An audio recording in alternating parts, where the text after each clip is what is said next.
Okay, magandang hapon po dyan nga nakaantabay sa ating ngayon sa ating Facebook page, no? Na Jando Alabado at sa lahat ng mga nakaantabay sa ating live, makatoliko man o hindi.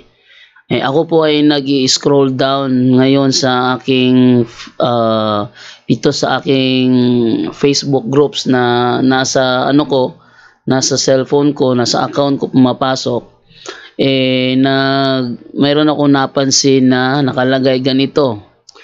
Ito, basahin natin ha. Sabi dito is, nakabantay ka, halos tanang mga nasanto sa simbahang Katoliko, gipang patay sila tungod sa ilang pagtuong Katoliko. Ito po ay post ni Catholic Faith Defender. Ayan, no? So, dito napaisip ako rito eh. Ang naisip ko rito is, oo nga naman, no? Lagi tayong pinagbibintangan ng mga sulpot na persecutor daw. Sa kanilang mga aklat, tayo pinagbibintangan na tayo ay persecutor daw. At ngayon, nagtuturo sila na yung National Sunday Law, mangyayari yun at ang mga persecution daw noong unang panahon ay muli daw maibabalik. Muli daw maibabalik.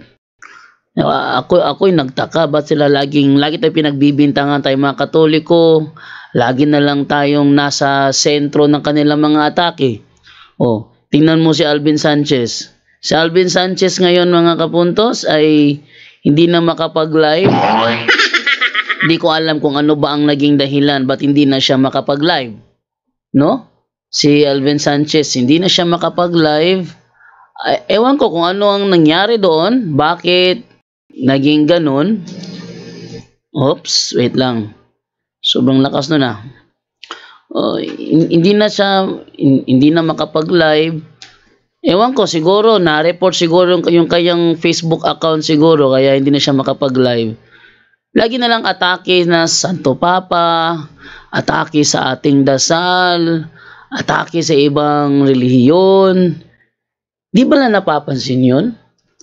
Sila, kanilang mga programa, panay atake. Tayo naman, panay sagot, panay sagot. Pero sa ating kakasagot, tayo pa binabibintangan na ng atake. Tayo sumasagot lang naman. Meron ba tayong content na tayo nang-aatake? Wala tayong content na tayo ang nang-aatake. Bagkus, ang ating content ay pagsagot lamang sa kanilang atake. Ano to? Kung sa boxing pa, ayaw nilang pasuntok. Sila lang yung laging nanununtok pag tayo sumuntok, Paul. Hindi pwede yung ganun, ano?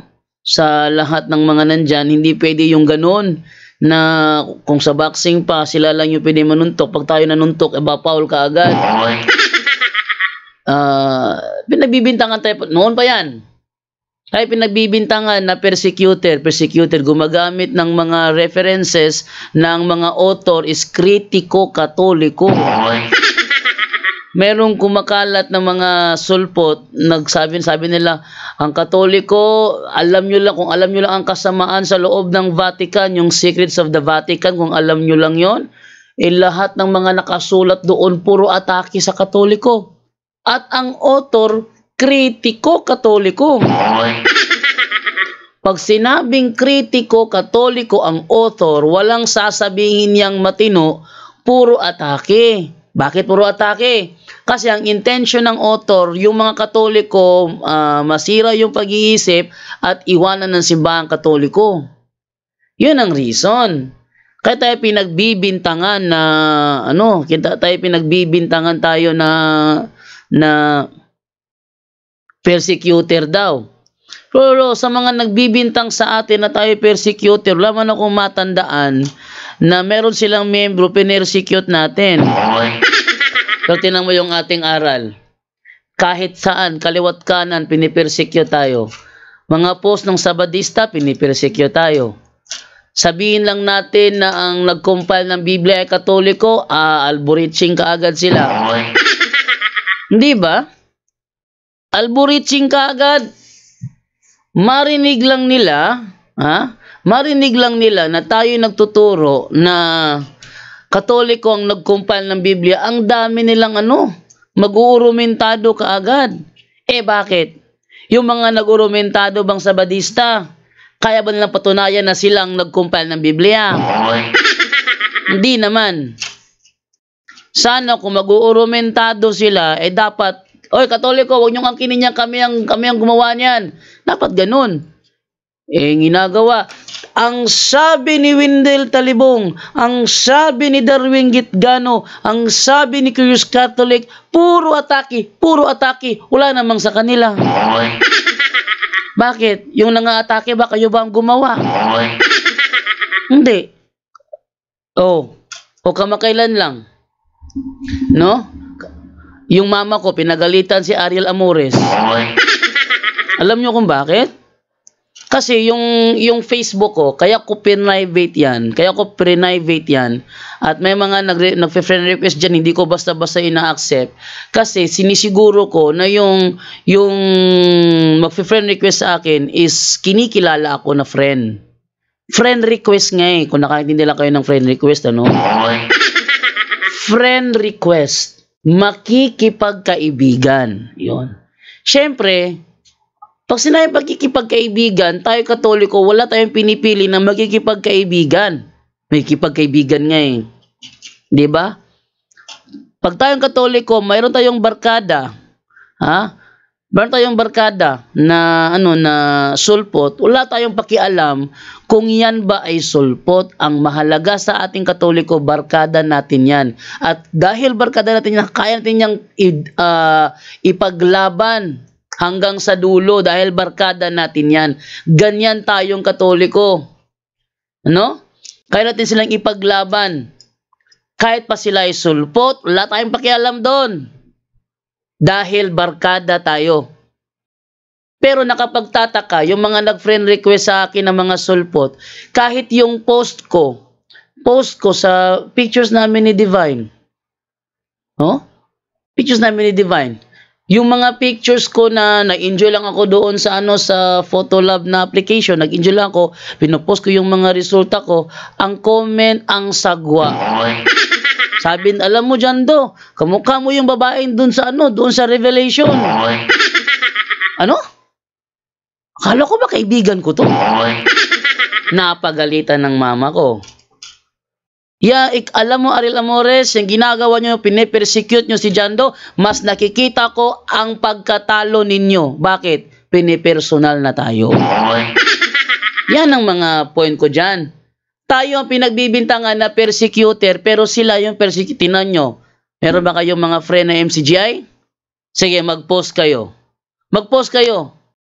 Tapos, abangan nyo pag sila nag-comment. Pag nag-comment yan, sabi nga ni Bo Sanchez, I see people going down to the level of animals. If you see the comment section, there's a lot of comments dripping down to the comment section. Poison. There's a lot of poison dripping down to the comment section. Sabihin, pag sila nag-comment, ang sama, mamayang gabi, abangan ninyo.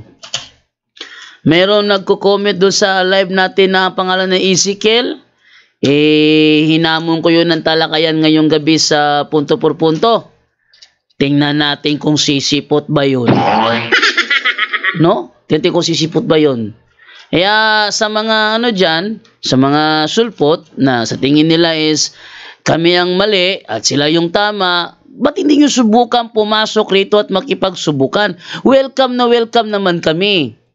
Actually, lalo na ako, ako'y nabubuhayan pag mayroong sulpot na pumapasok. At sana, pag pumasok naman yung sulpot, sana naman is matino kausap.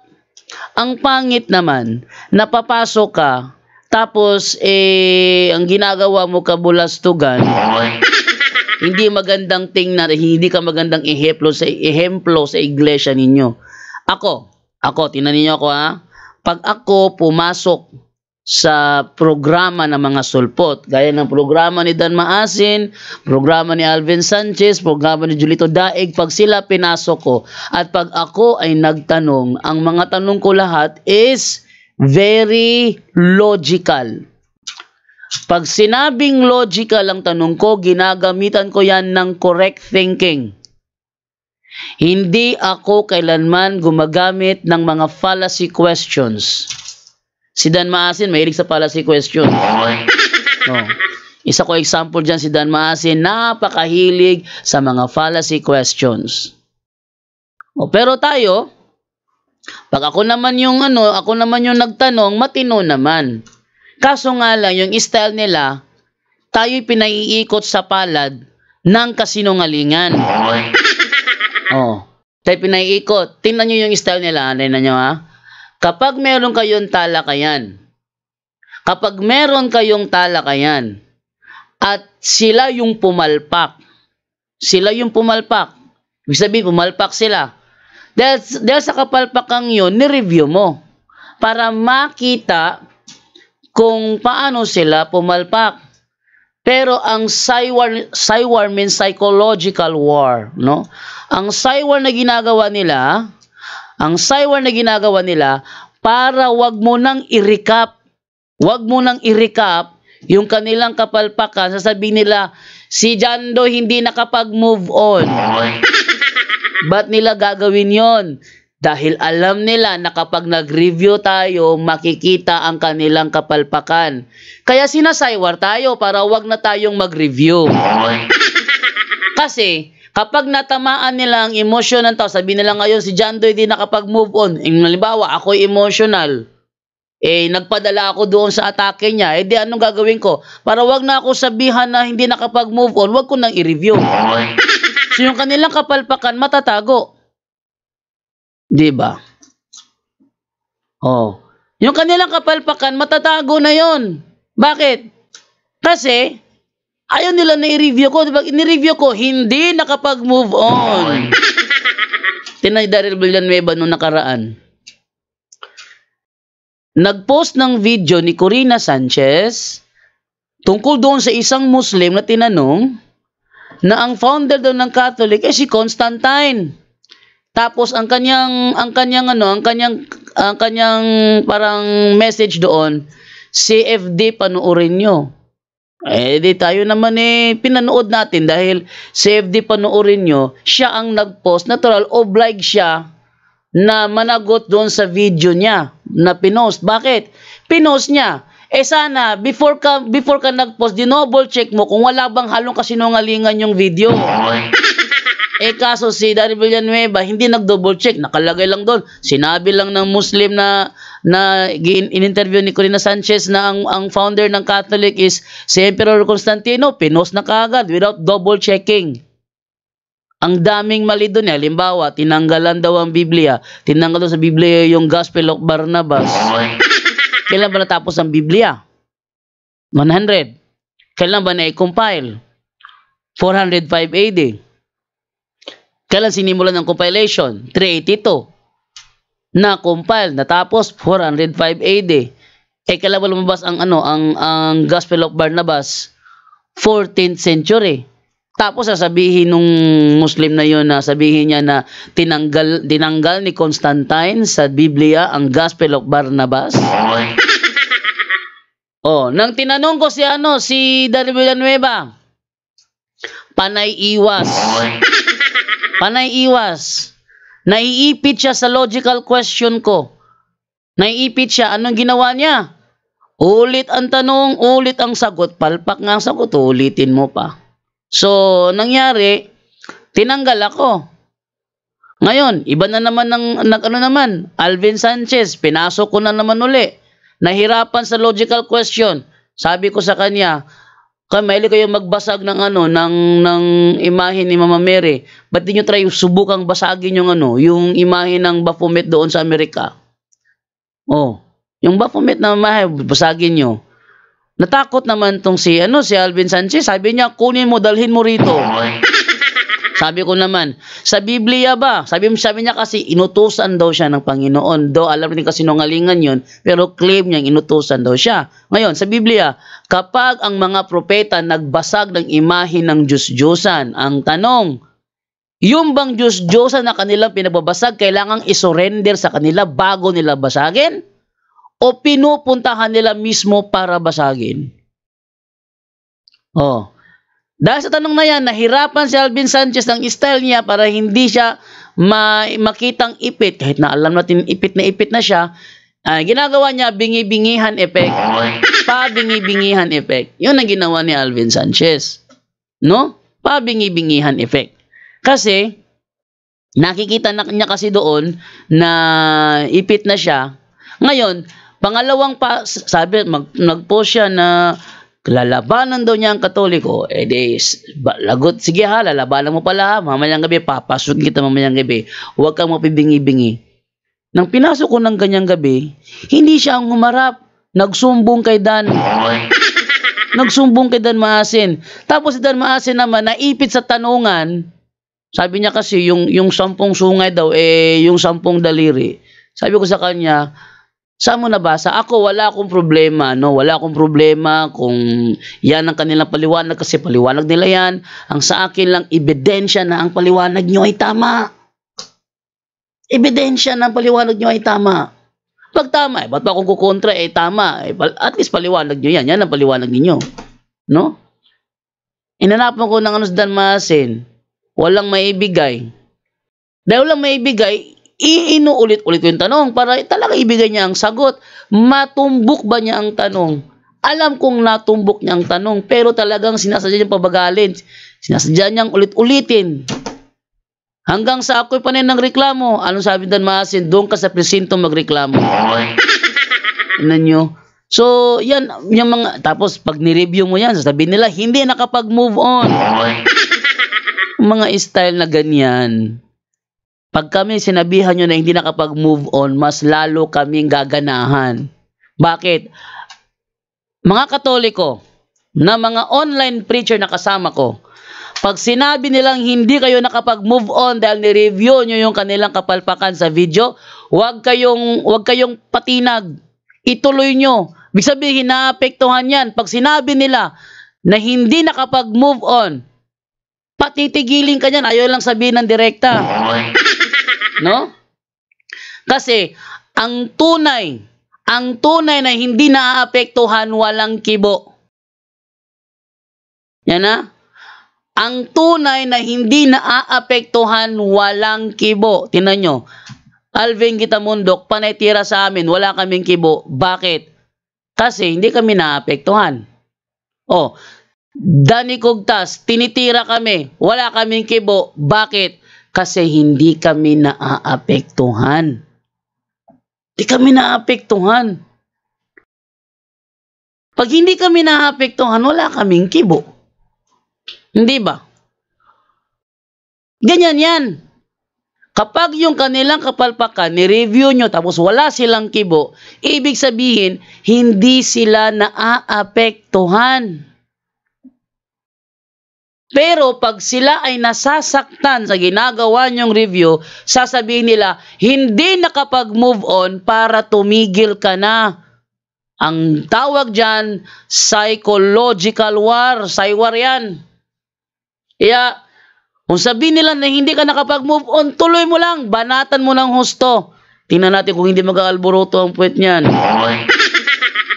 No? Huwag kayong padadala. Pag sinabi nilang na, huwag kayong padadala, tuloy nyo lang. Okay, so tingnan natin yung mga comment dito na lang muna. Dito sa dito sa John Dolabado, magandang hapon bro JD from Willsdo, and Rolski Divino is magandang hapon po. Yun, no, magandang hapon din sa lahat ng mga nanood ngayon sa ating sabi ni Edison de Miguelio, magandang hapon bro Jando, watching diri sa Dumingag, Zamboanga del Sur. Sabi naman ni Gino Lumok, bakit? Sino bang tinamaan ng Exodo 20:1 hanggang 17? Ang tinamaan dyan, yung mga Israelita. Kawawa naman. Tagal mo na nag-aaral ng Biblia, hindi mo alam. Ang tagal mo na nag-aaral ng Biblia, hindi mo alam. O talagang hindi kayo tinuruan ng tama? Sige. Ating silipin kung sino ang sino ang tinamaan ng Exodo 20. Uno, ating basahin. Sino tinamaan? Etong sinasabi sa naturang talata. Wait lang ha. Hindi nakaano siya, so adjustin ko muna yung kanyang verse para makita yung buong verse. Okay. Dahil nabago yung size niya, kaya ayusin ko muna. Hop. Yeah. Yan. Balik natin. Yan o. Exodo 21. Ang lahat ng ito'y sinabi ng Diyos. Maliwanag ha? Ang lahat ng ito'y sinabi ng Diyos. Ano sabi niya? Ako si Yahweh. Ako ang Panginoon. Ang inyong Diyos na naglabas sa iyo sa Ehipto at nagpalaya sa iyo mula sa pagkaalipin. Sinong kausap? Ha? Sinong kausap dyan, Ginulomok? Ang kausap dyan, yung inilabas sa Ehipto. O, may SDA ba doon? O, may SDA ba doon? Wala eh. Sino na tinamaan? Ang tinamaan nun, yung Israelita. Natural, sila yung inutusan eh. O, kasama ba tayo dyan? O, basahin natin. Kung tayo kasama ba? Awit, 147, 19 hanggang 20. Sabi ganito, kay Jacob niya ibinigay ang lahat ng tagubilin. Ang tuntunit mga aral ibinigay sa Israel. Saan ibinigay? Sa Israel. O, kasama bang Pilipino? 20. Ang ganitong karapatan ay wala ang ibang bansa pagkat hindi nila batid ang utos na itinakda. O nya, kasama Pilipinas dyan? Hindi kasama Pilipinas dyan. Naninyo ha? Ang liwaliwanag eh. Ating balikan sa ibang version tayo, salita ng Diyos. Ipinihayag niya ang kanyang mga salita, mga tuntunin at mga utos sa mga taga-Israel na lahi ni Jacob. Ano? Ipinihayag niya ang kanyang mga salita, mga tuntunin at mga utos sa mga taga-Israel na lahi ni Jacob. Hindi niya ito ginawa sa ibang mga bansa. Hindi pala ginawa sa ibang bansa. Ba't sasabihin nila kasama dyan ng Kristiyano? Kasi ang inutusan tao. Ang tawag dyan paglilin lang. Ha? Panlilin lang. Ba't ko sinabi na panlilin lang? Alam nyo kung bakit? Dahil aware sila na ang inutusan Israelita. Pero ayaw nilang sumagot ng Israel. Ang sabihin lang nila, tao. Oh, come on! Hindi pwede yung ganyan. No? Oh, sabi pa niya, sinong sumuway sa utos ng Diyos? Diba ikaw, Jando? Ikaw ang nagtuturo sa mali. Hindi ko kailanman sinusuway. Ano ba ang kautosan ng Diyos na aking sinusuway? Siguro yung minsan, yung minsan na, ano ba ang makasalanan ko? Hindi ko na maalala. Hindi ko maalala kasi once kinumpisal mo na, ang instruction kasi, kalimutan mo. Once kinumpisal mo na, kalimutan mo. Yan ay isang paraan na pinapatawad mo na yung sarili mo. Oh, sarili mo, bakit? Kinumpisal mo na. May ka ng tawad sa Panginoon. Siyempre, pag pinatawad ka na ng Panginoon sa kumpisal, ikaw mismo, patawarin mo na rin sarili mo. No? Yan ang essence ng kumpisal. Kaya kapag tayo humarap sa mga poses dyan, wala silang makitang kasalanan sa atin. Pero pag pastor sabadista ang humarap sa mga poses, sasabihin lang nila, kasamahan kita. Oh, tingnan nyo, ba't walang pastor na nagdi-deliverance? Bakit walang pastor SDA na nag-e-exorcism? Nagpapalabas ng demonyo. Bakit wala? Takot humarap. Bakit? Kasi wala silang kumpisal. Yan ang reason. Meron ba kayong nakita? SDA layman nagpalayas ng demonyo sa poses? Wala. Alam nyo kung bakit? Kasi wala silang kumpisal. Pag walang kumpisal, nakikita ng demonyo ang kasalanan ng tao. Alam nyo yun? Napanood ko yan doon sa ano eh. Meron din pelikula na pinagbatayan dyan eh. Yung The Pope's Exorcist. Hindi ba based sa story ni Father Amorth? Before siya humarap, no? Before siya humarap, oy, divine,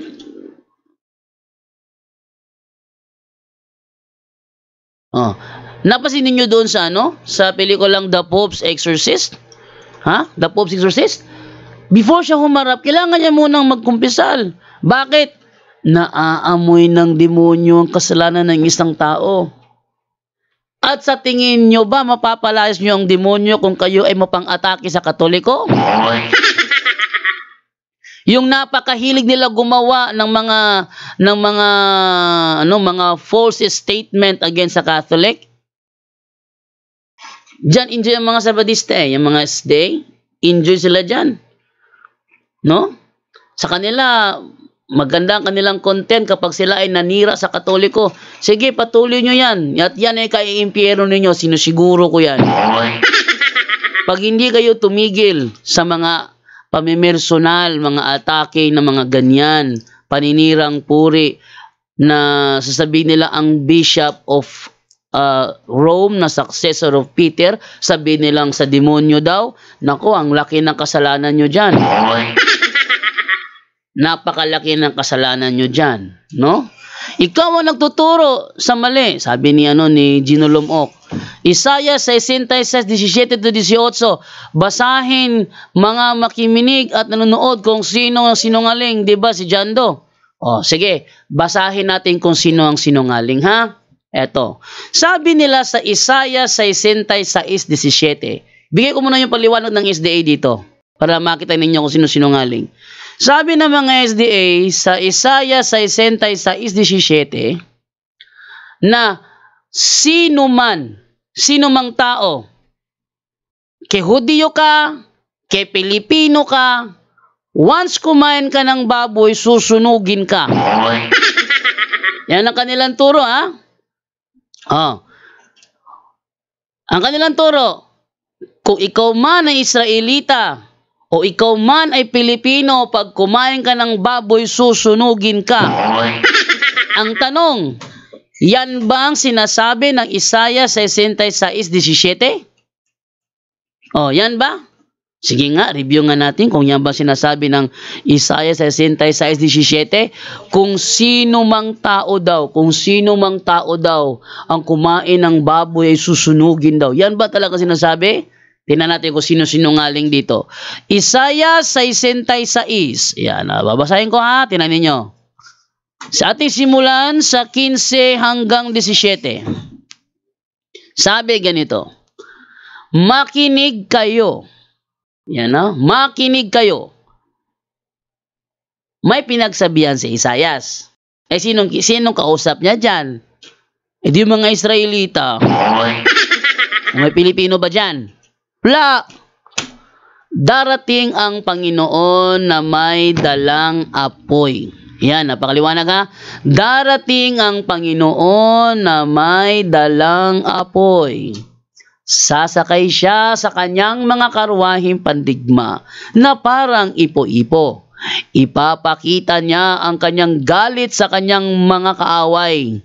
At parurusahan niya sila na nagliliyab na apoy. Sapagkat sa pamamagitan ng apoy at espada, parurusahan ng Panginoon ang lahat ng taong makasalanan. Sino yung lahat ng tao? Lahat ba ng tao sa mundo? Ang dyan, tutukoy dyan? Tuloy natin. At marami ang kanyang papatayin. Sinabi ng Panginoon, sama-samang mamamatay. Dito ha, may specific na topic dito. Sama-samang mamamatay ang mga nagpapakabanal at naglilinis ng mga sarili nila sa pagsamba sa kanilang mga Diyos-Diyusan sa halamanan. Napakaliwanag. May tinutukoy siya ritong grupo ng mga tao na nagpapakabanal at naglilinis ng mga sarili nila sa pagsamba sa kanilang mga Diyos-Diyosan sa halamanan. Ang tanong, sino ang mga taong ito? Iyan ang ating aalamin. Tingnan nyo ha. Ang sabi nila, yung mga taong yan na nagpapakabanal at naglilinis ng kanilang sarili para sumamba sa kanilang mga Diyos-Diyosan sa halamanan, mamamatay silang. Ha? Mamamatay silang. Sinong mamamatay sila? Sinong sila yan? Yung mga nagpapakabanal at naglilinis ng mga sarili nila sa pagsamba sa kanilang mga Diyos-Diyosan sa halamanan. Sila ang tinutukoy ng talatang yan. O, may Pilipino ba dyan? Sabi, mamamatay silang kumakain ng baboy, daga at iba pang mga pagkain kasuklam-suklam. Sino yung mga taong yan? Yung mga nagpapakabanal at naglilinis ng mga sarili nila sa pagsamba sa kanilang mga Diyos-Diyosan sa halamanan. Ang tanong, sino ang mga taong yan? O, di ba? Sino ang mga taong yan na tinutukoy dyan? Sino? O, sige. Para malaman kung sino ba yan, atras tayo sa 65.1 ng Isayas. Kasi ating binasa sa 66. Atras tayo sa 65.1 tayo. Sumagot ang Panginoon, nagpakilala ako sa mga taong hindi nagtatanong tungkol sa akin. Natagpuan nila ako kahit na hindi nila ako hinahanap. Ipinakilala ko ang aking sarili sa kanila kahit na hindi sila tumatawag sa akin. Patuloy akong naghintay sa mga mamamayan kong matitigas ang ulo. Ano daw sabi ng Panginoon? Patuloy akong naghihintay sa mga mamamayan kong matitigas ang ulo. Eh, sino naman itong mamamayan niya matitigas ang ulo? Walang iba, Israelita. Sa panahon ni Isayas, ang bayan ng Panginoon ang Israel. Oh. Anong ginagawa ng mga Israelitang Sabadista? Tuloy natin. Patuloy akong naghintay sa mga mamamayan kong matitigas ang ulo at hindi sumusunod sa mabuting pag-uugali. Ang sinusunod nila ay ang sarili nilang isipan. Ginagalit nila ako. Ayan, sino ang ano diyan, ang nagpapagalit sa Panginoon? Yung kanyang mamamayan. Sa panahon ni Isayas, ang tinutukoy mga Israelita. Hindi kasama ang Pilipino diyan. Oh. Ginagalit nila ako. Ipinapakita nila sa akin ang patuloy nilang pagsamba sa kanilang mga Diyos-Diyosan sa pamamagitan ng paghahandog sa mga halamanan. See? Sino daw yung sinatutukoy sa 66:17? Na nagpapakabanal upang sumamba sa kanilang Diyos-Diyusan sa halamanan? Yun ay ang mga Israelita. Hindi alam ni Gino Lumok yan. Palibhasa kasi, hindi naturuan ng tama kung paano talaga gamitin ng tama ang Biblia. Oh. Sino sa balistang kukontra dyan? Sino? Sige? Unayan nyo. Oh. Ipinapakita nila sa akin. Sinong nila? Yung kanyang mamamayan. Eh, sino yan? Sa panahon ni Isaiah, sa kanyang mamamayan? Mga Israelita. Oh. Sa panahon ni Isaiah, ang Pilipino ba? Mamamayan na ba niya? No. Oh. Hindi niya mamamayan yun. Sabi ni Mitch Serihom, hello bro John, magandang hapon bro, watching from Malaysia. Oh. Sabi dito, yung kanyang mamamayan, patuloy nilang sinasamba ang kanilang mga Diyos-Diyosan doon sa halamanan. Sila ang tinutukoy ng Isaiah 66:17. O tuloy natin ha. Sa mga halamanan at pagsusunog ng mga insenso sa bubong ng kanilang mga bahay. Umuupo sila kung gabi sa mga libingan at sa mga lihim na lugar para makipag-usap sa kaluluwa ng mga patay. Ba, ito pala may lahi ng espiritista. Kumakain sila ng karne ng baboy at ng iba pang pagkain na ipinagbabawal na kainin. Sa panahon ni Isaias, ang baboy niyan, hindi pa pwedeng kainin. Pagdating ni Kristo, pwede na. Oh, pwede na. Yan. Kumakain sila. Kaya ang sabi ni sa Isaiah 66, mamamatay silang kumakain ng baboy. Ang ibig sabihin niyan, gulpe de gulat. Gulpe de gulat. Dahil habang sila ay sumasamba sa kanilang Diyos-Diyosan doon sa halamanan, sila ay kakain ng baboy at gulpi di gulat silang hahatulan ng Panginoon. Yun ay ibig sabihin nun. Kaso, ang mga SDA hindi nakakaunawa. Ngayon, sino ang sinungaling dito? Ang liwanag ng Bible, ang tinutukoy doon yung kanyang mamamayan na patuloy na naglilinis at nagpapakabanal ng kanilang sarili para maghandog sa kanilang mga Diyos-Diyosan sa halamanan. Ngayon, sinong protestante ang gumagawa niyan? Wala. Walang protestante. Sinong katoliko ang gumagawa niyan? Wala rin. Katunayan, pag sila hanapan mo ng ebidensya, saang aklat katoliko nyo nabasa na may turo kami pumunta sa halamanan at sumamba sa aming mga Diyos-Diyusan? Walang maipakita yan. Bakit? Kasi nagbibintang ng kasinungalingan. Ang SDA, once ba nagbintang ng kasinungalingan, meron bang kautusang natupad? Wala. Wala. Kasi nilalabag nila Turo kayo ng turo ng 10 Commandments. Tapos ikaw 8 utos, huwag kang magbintang ng kasinungalingan sa iyong kapwa. Ang SDA, enjoy na enjoy sa pagbibintang ng kasinungalingan. Anong kautusan na natupad ninyo? Ni isang kautusan, walang natupad ng SDA. Bakit? Enjoy na enjoy silang magbintang ng kasinungalingan sa kanilang kapwa. Anong natupad ninyo? Wala. Tuwing Sabado sila sabat ng sabat, pero nagbibintang ng kasinungalingan. Tuwing Sabado sila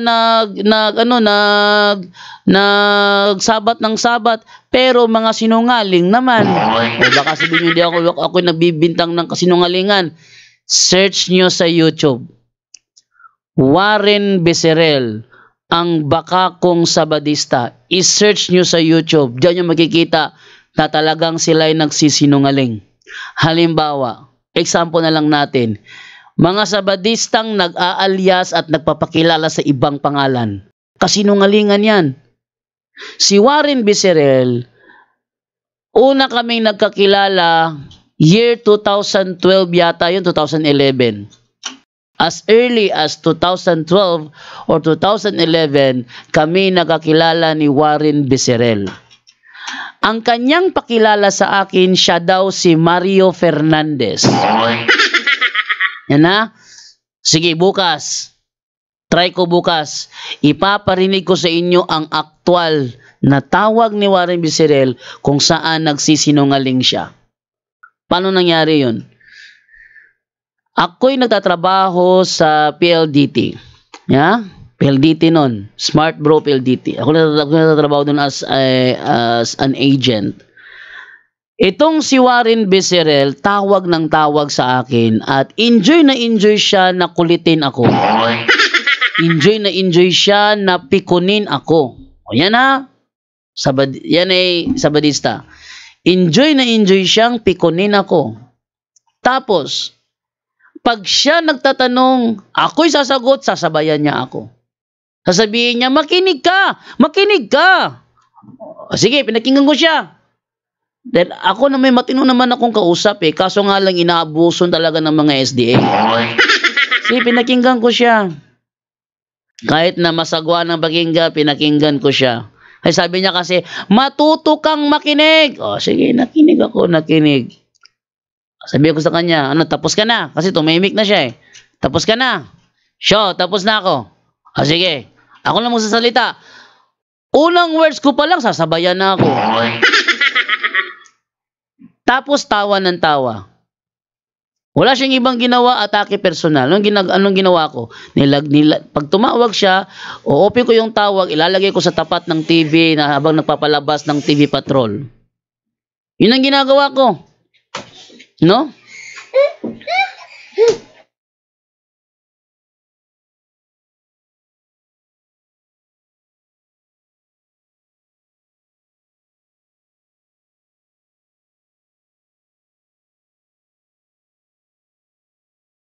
Ngayon, tuloy tayo. Ito si Divine Ayan. Ngayon, tuloy tayo.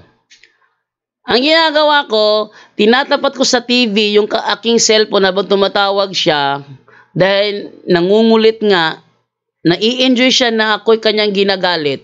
Nai-enjoy siya na ako'y kanyang iniinis. Kasi sinasabi ko kasi minsan, hindi ako available bro, busy ako. Pero sabi niya, takot. So, ako naman pinagbibigyan ko na lang. Ako ayaw ko pagbigyan. Nalagay ko sa tapat ng TV hanggang sa napikon siya. One day, ako'y tumawag. Sa kanya. No? At doon ko nalaman na siya pala ay nag-alias kasi ang sumagot sa kanyang cellphone yung nanay niya. Nanay ni Warren ang sumagot. Sabi ko, hello po. Sabi ng nanay niya, hello. Kinsane, sino ba to? Sabi ko, si Jando to. Andiyan po ba si Mario? Sabi niya, sinong Mario? Mamaki.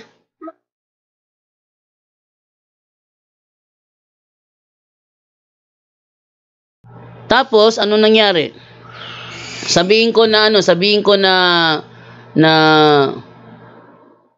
andiyan po ba si Brad Mario? Sabi ng nanay niya, sinong Mario? Si Brad Mario, yung nagtitext sa akin gamit ito. Sabi niya, wala namang Mario dito. Ano pangalan niya? Sabi ko, Mario Fernandez. Sabi niya, Mario Fernandez. Sabi niya, sinong Mario Fernandez? Wala namang Mario Fernandez dito. Sino bang may-ari ng cellphone na to? Sabi ko. Sabi niya, si Warren Joe Viserel. At doon ko nalaman na ito palang si Warren, matagal na panahon itong nagsinungaling sa akin, pinaniniwala niya ako na siya daw ay si Mario Fernandez, yun pala, siya si Warren Viserel.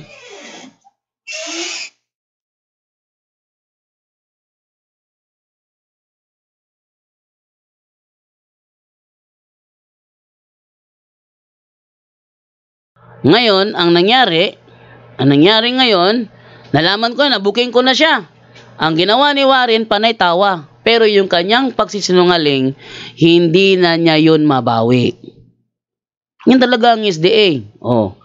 Meron bang ibang ganyan? Si Richard Linganay. Nagpapakilalang ini-Odorf. Pero tunay niyang pangalan, Richard Linganay. Sino nakabuking? Eugene Gapo. Kasi nakasagot yung kapatid. Nung sa akin, nakasagot sa akin yung nanay. Na booking. Ngayon, nang nalaman ko, tumawag si Warren sa akin. Sabi ni Warren Viserel, Barrio Jando, ba't di nyo nilagay sa YouTube yung debate ni Amancio Manggubat tsaka ni Wendell Talibong? Sabi ko, ha? Hindi namin nilagay sa YouTube? Tanungin ko muna Didi. Sabi niya, sige, tanungin mo. Ang ginawa ko, tinawagan ko si Brother Tata Rosal. Brother, bukas paparinig ko yung actual na call. Nasa YouTube yung actual na call niyan Ha? Ang sabi doon is tinawagan ko si Brother Tata tinanong ko si Bertata, bakit daw hindi na ilagay sa YouTube yung debate ni Amancio Manggubat at saka ni Brother Wendell Talibong? Sabi ni Brother Tata, wala namang debating nangyari sa pagitan ni Amancio Manggubat at saka ni Wendell Talibong. Wala. Okay, sige bata, yun lang. So, tinawagan ko si Warren. Bro, Warren, tinan mo ha, nagsinungaling na sa akin, ako'y nagtiwala pa rin. Ganyan tayo mga Katoliko. Pag tayo, ating kinilalang kaibigan, hindi natin pinagsisinungalingan. Pero itong mga SDA, tayo'y pinagsisinungalingan. Tapos sabihin sila tumutupad sa utos. Lelang ninyo lahat, mga SDA kayo. Anong tinutupad ninyo? Mga sinungaling yung mga layman. Ano nangyari? Sabi ko sa kanya, Brad Warren, kaya ka pala walang nakitang video sa YouTube sa debate ni Wendell at saka ni Amancio kasi walang nangyaring debate sa pagitan nilang dalawa. Walang nangyari. Ang nakadebate ni Amancio si G1 Paisones. Yun ang sabi ko. Kasi yun ang sinabi ni Bertata. Ang unang sabi sa akin ni Warren Becerril, bakit hindi nyo inilagay? Yun kanyang unang sinabi. Nang sinabi ko, kaya pala walang nakalagay kasi walang nangyaring debate. Biglang bumaligtad si Warren Becerril. Ang sinabi naman niya, nakita ko yun minsan. Nakita ko yun. Kasama ko nga mga taga-Clarin ang napanood namin yun eh. Akala ko ba walang nakalagay? Akala ko ba hindi inilagay? Ba't biglang napanood na raw niya? Sabi ko naman, napanood mo? Sige, tanungin ko si Brother Wendell.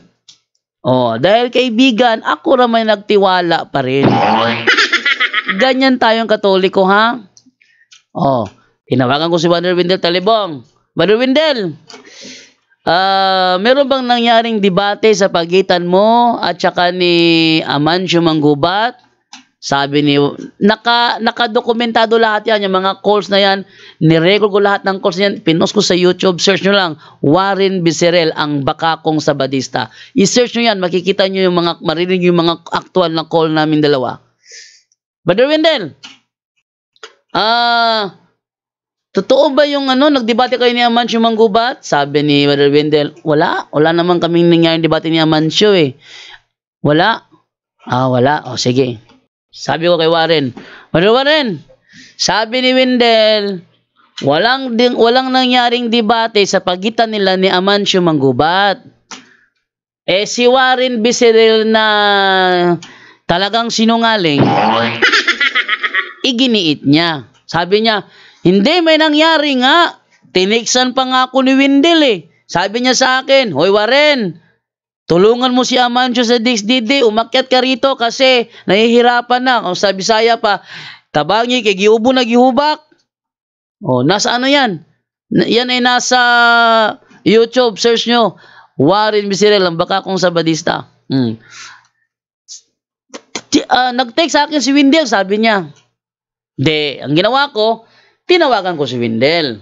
Sabi ko kay Wendell, Brother Wendell, nag-text ka raw kay Warren Becerril na siya'y sinabihan mo na tulungan nyo si Amancio, umakit kayo sa DXDD kasi si Amancio Manggubat nahihirapan na, giubo na gihubak.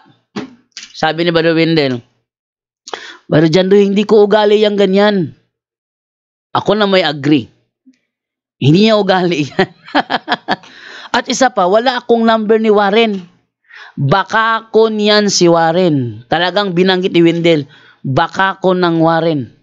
Sinungaling yang si Warren. Sinungaling.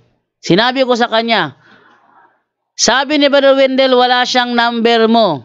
At wala siyang reason para textan ka ng pang-aasar. Tingnan nyo ugali nila ibinibintang sa iba.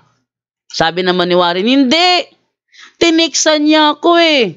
Ito pa nga yung text. Sabi niya sa akin, ito, kunwari kasi call, di ko makita yung text. Siguro, pretending lang nagbabasa ng text. Sabi niya rito, oy Warren, Tulungan mo si Amancio manggubat dito, nahihirapan na sa DXDD, akyatin mo. Ito, binabasa ko. Wari pa to. Ano nangyari? Para matapos na ang panglilito, pang-dideceive sa akin ni Warren Vicerel, inabangan ko si Amancio manggubat doon sa putuhan sa annex. Inabangan ko siya. Ni-record ko, hindi ako nagpaano kay Amancio, ni-record ko siya. Ni-record ko, inabang ko si Amancio. Palating ni Amancio doon, inabangan ko siya, sabi ko sa kanya, Mancio, wait lang. Oo, bakit? May tanong lang ako ba? Gusto ko lang klaruhin ba? Bakit? Meron kasi Sabadista kasi nag-i-insist sa akin na nagdebate kayo ni Wendell Talibong. Sabi niya, tapos, kailan ba nangyari yun? Sabi naman ni Amancio, hindi si Wendell ang nakadebate ko. Ang nakadebate ko, si G1. Ayan ha. Si Amancio manggubat na mismo ang nagsabi na hindi si Wendell ang nakadebate niya, kundi si G1 Paisones. Nang sinabi ko yan kay Warren Vicerel, ang sinabi ni Warren Vicerel, traidor si Amancio manggubat. Bakit? Sabi niya, sinungaling yan, traidor yan. Sabi ni Warren Vicerel, kasi booking na siya. Booking na siya eh. Ba't siya na-booking? Si Tata Rosal nagsabi, walang debating nangyari. Si Brother Wendell nagsabi, walang debating nangyari. Siya ng insist, wala naman siya doon. So para mabigyan talaga ng katapusan, si Amancio manggubat ang tinanong ko, Brother Amancio, totoo ba? Nagdebate kayo ni Wendell? Sabi ni Amancio, hindi, si G1. Tapos, nang sabihin ni Amancio na walang debating nangyari sa pagitan nila ni Wendell, si Warren Vicerel, sinasabi niya, sinungaling si Amancio, traidor. Nakadokumento yan. Nakadokumento lahat yan. Yan ha? Tanong, anong kautusan ang natutupad ng mga SDA? Wala. Ano nga sinasabi sa Santiago 2:10? Ano nga sinasabi sa Santiago 2:10? Ang tumutupad sa mga kautusan, ngunit nakalabag sa isa, ay nakalabag sa lahat. Tanong, anong kautusan ang tinutupad ng SDA? Wala. Wala. Yan isa ebidensya. Wala.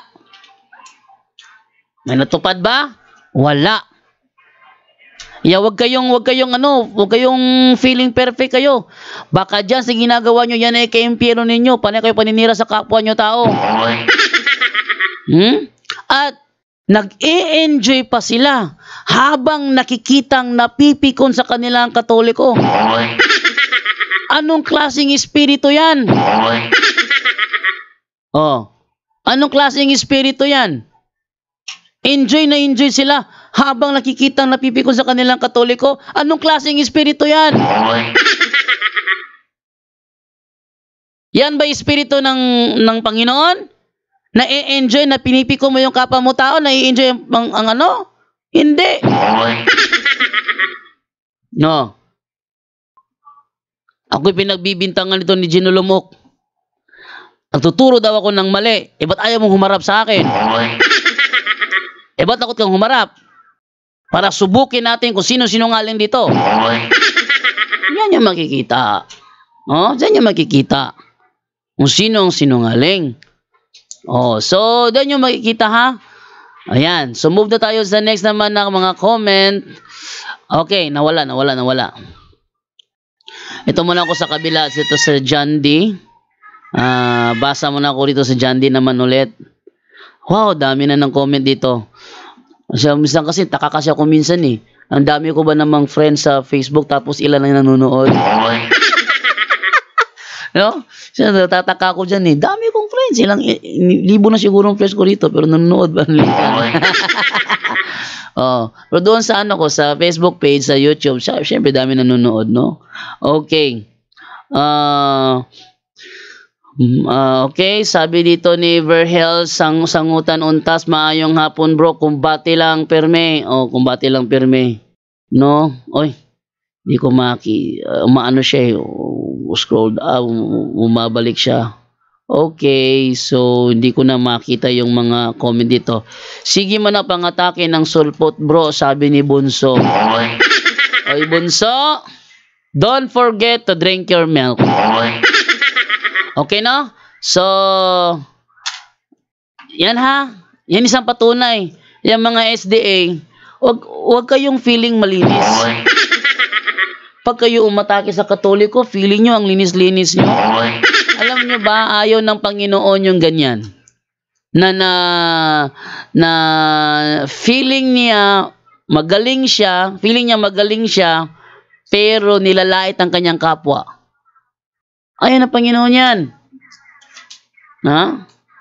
Feeling mo, galing mo, pero nilalait mong kapwa mo, ayaw ng Panginoon yan. Pag ginawa mo yan, dyan ka todas.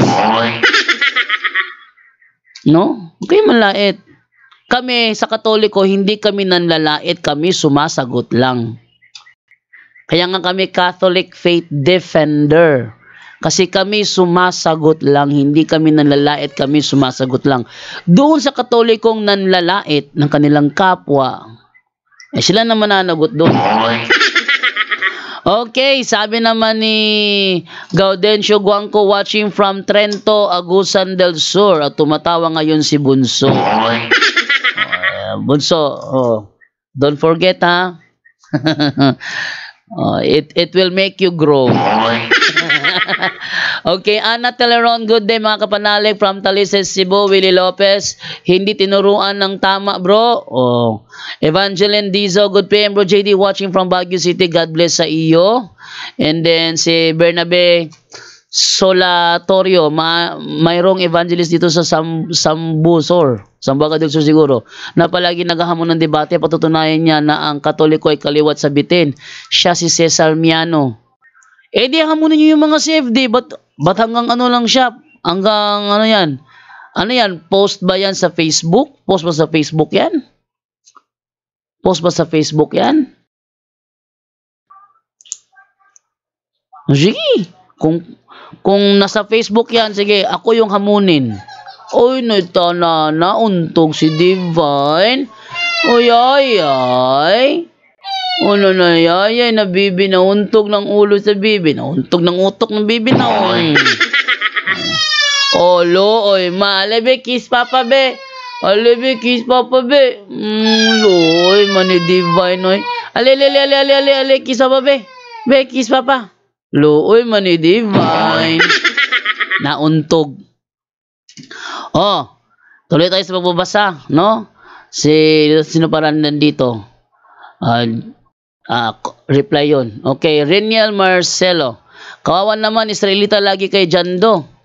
Pag sila kumain ng baboy at daga, patay. Pero pag mga CFD kumain, langit papunta ha. Lahat nga, Jando, walang sinabi dyan na anong lahi, kundi lahat. Anthropos yan, Jando. Naku, ito pa sinungaling na ito. Anthropos, kasi yung mga Israelita, anthropos yun eh. Gagamit kayo ng Hebrew, di nyo naman nauunawaan. Halimbawa, lamesa. Pag sa Hebrew ba, sasabihin mo sa Hebrew, yung lamesang yan ay bakal. Yung lamesang yan ay gawa sa kahoy. Yung lamesang yan ay gawa sa bato. Ganyan ba?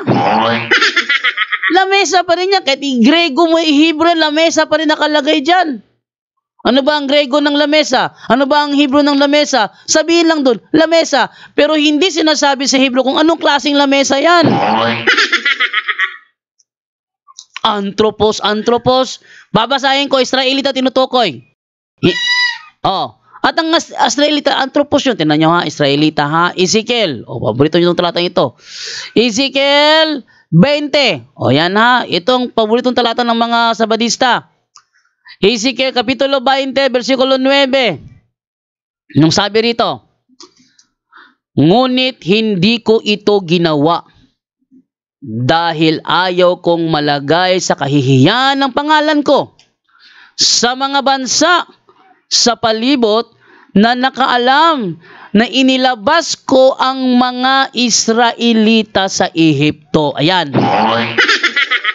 Sino mga anthropos na inilabas sa Ehipto? Sino mga anthropos yon? Israelita. Ikaw ba Israelita ka ba? Ito talaga mga sabadistang ito. Taba ka sinungaling. Ano ba mga Israelita? Anthropos din naman yan Yung mga pagano, anthropos din yun. Yung mga Muslim, anthropos din yun. Pero hindi lahat ng anthropos pareho.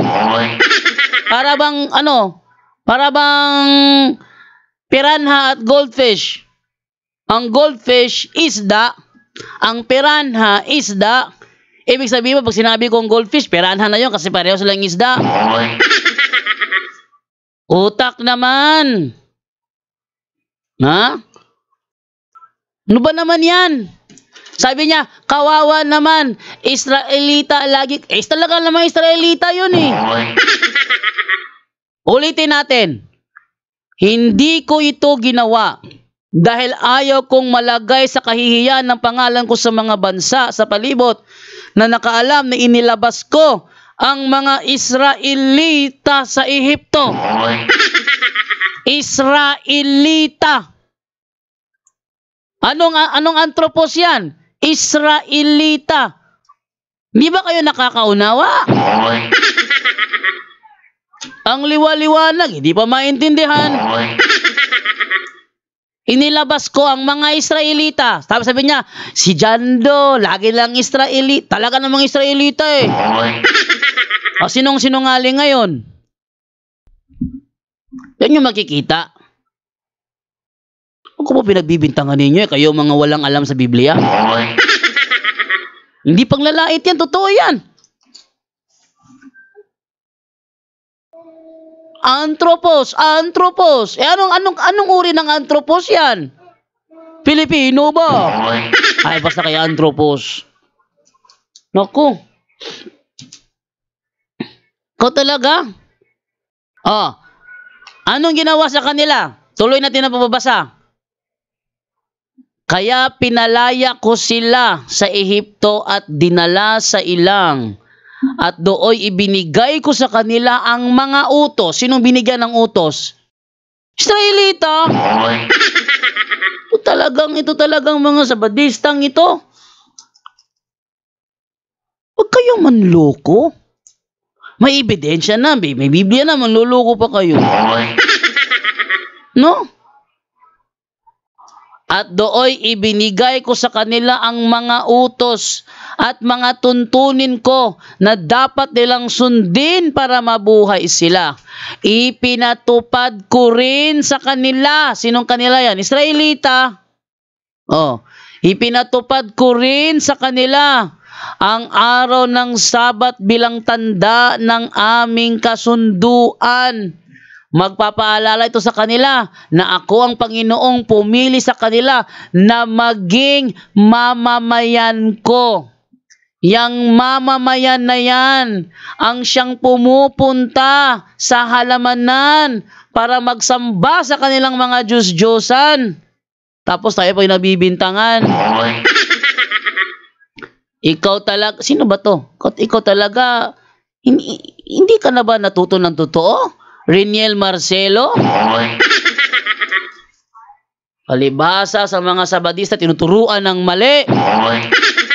Kaya ako umalis dyan kasi pag kami nagba-Bible study, kinu-question ko yung mga kasamahan ko. At pag sila naiipit, ako pa pinapagalitan nila.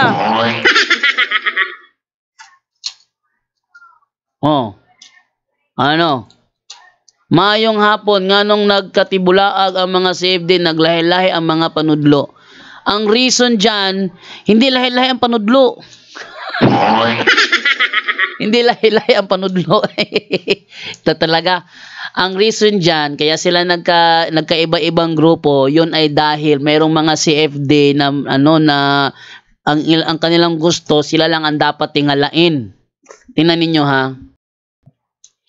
Bago ako pumunta ng Cebu, ako'y taga-Osami, sabi ni Wendell sa akin, huwag kang sanang mahahawa sa kanila.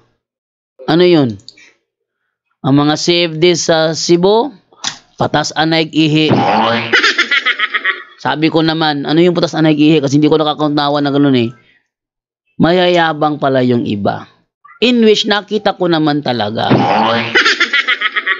Sa halip na i-encourage ang mga Katolikong nag-aaral para gumaling at maging tulad nila, dinidiscourage pa.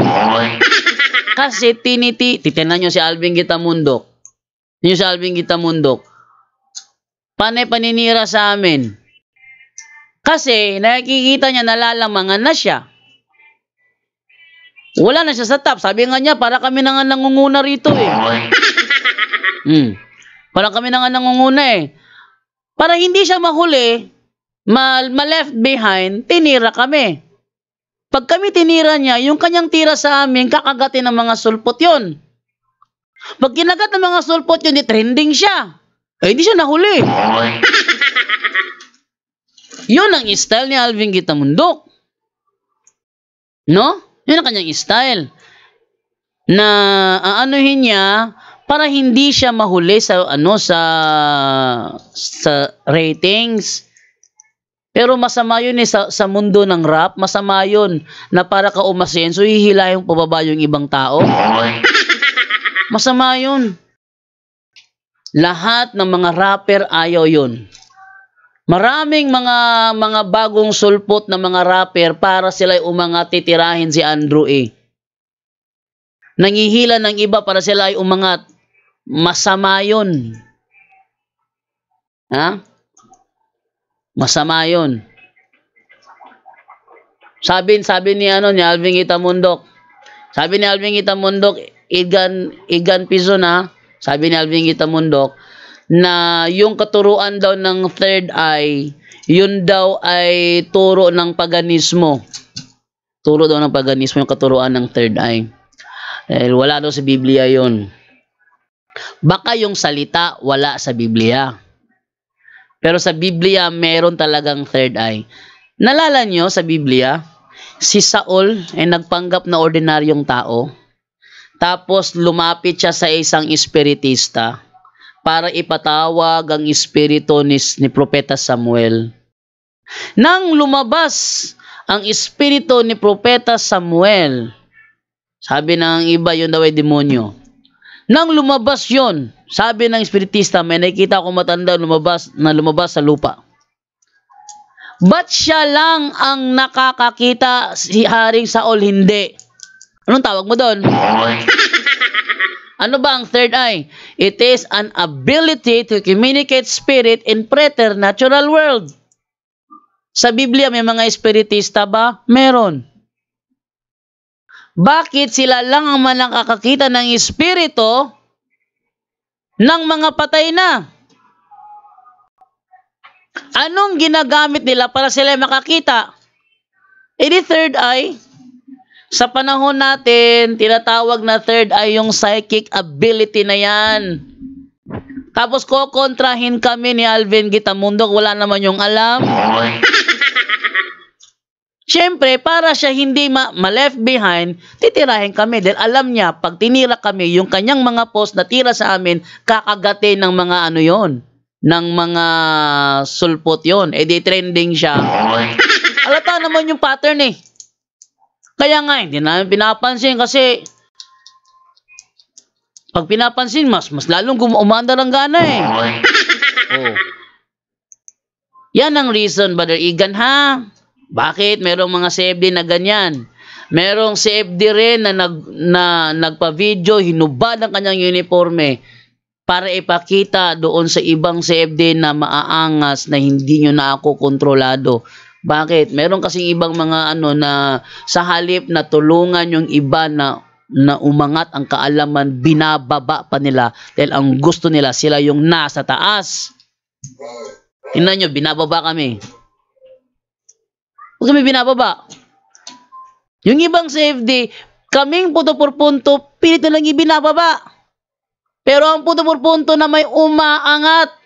Ilang beses nila kaming binababaslan, kami na may umaangat. Umaangat kami na walang tinatapakan. No? Kung kami man ay sumagot, hindi pananapak yan ha, pag kami sumagot ha. Siyempre, sumasagot lang naman kami. Hindi pananapak sa kapwa yan. Ang tinatapakan kami. Kasi kami tinitira para sila umangat. Tingnan nyo. Tingnan nyo ang mga Seventh-day Adventist, para umangat ang kanilang mga views, kami ang titirahin. Kasi kami kilala na. Dahil sa aming pagsisikap na maturuan, ang intensyon namin sa punto por punto na ang mga tao maging tulad namin. Yan ha, ito ano ko lang ito para makita ninyo ang pinagkaiba ng punto por punto sa ibang programa. Ang punto por punto, kami nagtuturo para ang mga tao maging katulad namin. Hindi kami nang bababa ng ibang tao para kami manatili sa ibabaw. Hindi kami ganun. Mas ikatutuwa namin kapag merong ordinaryong tao naging kapantay namin sa pagtuturo. Mas ikinatutuwa namin yun kaysa ibagsak ang ibang tao para siya umangat. Ginagawa ni Alvin Kitamundok, kami pilit na binabagsak para siya ay umangat. Pero the more na kami binabagsak, siya ang bumabagsak. See? Yan ha. Para malaman ni para malaman ni Igan Pison. Tuloy tayo sa pagbabasa ng ating comment section. Ano pa nandito? Gumagawa ka ng sarili mong kwento. Anong kwento? Biblia yun. Biblia. Ang liwanag ng Biblia eh. Anong kwento? Ang kwento dyan, yung nagsasabi na ang Babylonia daw ang Roman Catholic. Yun ang kwento, Reniel Marcelo. Ha? Yun ang kwento. Yung sinasabi na Roman Catholic ang Babylonia, asan ang ebidensya mo na talaga nakalagay? Roman Catholic Church is the Babylon. Paano ngayon yan? Sabi ni Apostol Pedro, kinukumusta niya ang iglesia doon sa Roma. Sa ibang salin dyan, kinukumusta niya ang iglesia, the church at Babylon. Kinukumusta niya ang church at Babylon. So, kung yun ay Roman Catholic, ibig sabihin, kinukumusta niya Apostol Pedro ang iglesia na nasa Roman Catholic. O nag-iisip ba sila nun? Wala. Pero yung kanilang libro, sinasabi sa kanilang libro na ang Babylonia ay protestante. Tingnan nyo? Yes bro, true PPP, marunong na kami dumipensa. Dami namin natutunan. Yan, si Torrejos Mel Sobs. Nagsimula kami sa punto por punto, kami lang dalawa ni Padre Darwin yun. Kami lang dalawa ni Padre Darwin. Ako ang nag-imbento ng programa, pina-aprobahan ko kay Padre Darwin. Kaya nang nagalit si Soriano, sabi ni Soriano, sino ba ang gumawa ng programang yan? Akong pinagtawanan ni Padre Darwin. Sabi niya, ikaw ang gumawa ng programa, lagot ka kay Soriano. Ako naman napangiti lang, kasi totoo naman akong gumawa ng programang punto por punto. Ako ang gumawa. Pinaprobahan ko kay Padre Darwin. Unang labas ng punto por punto, partner kami. Ako ang tagatanong, siya ang tagasagot. Hanggang lumaki.